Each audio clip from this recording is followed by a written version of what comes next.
An object that is very important for me for my home is the picture of my village. The picture is from 1997 and some artist from Serbia painted for my grandpa. Every time when I see it reminds me of my grandparents and all memories I built there in my village. This photo represents memory from my winter holiday, when I went skiing with my friends. We went skiing for 7 days, so every day spent with my two friends was a beautiful memory for me. We had a lot of fun and enjoyed and played on snow, laughing all day.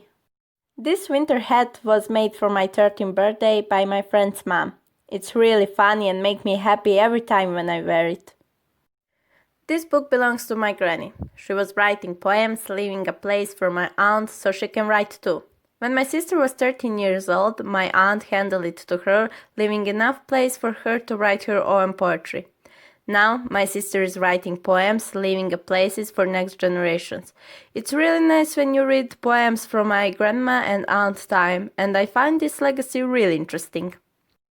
This paper is a part of our first game we played in Access class. There was a question on the paper that we needed to answer to the person on the other side of the paper, and so we would get to know each other better.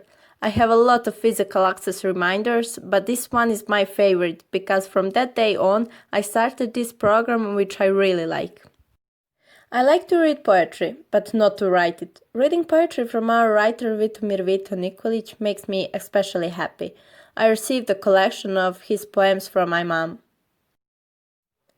My favorite film is Notebook, and I can watch it a million times, and I will never get bored.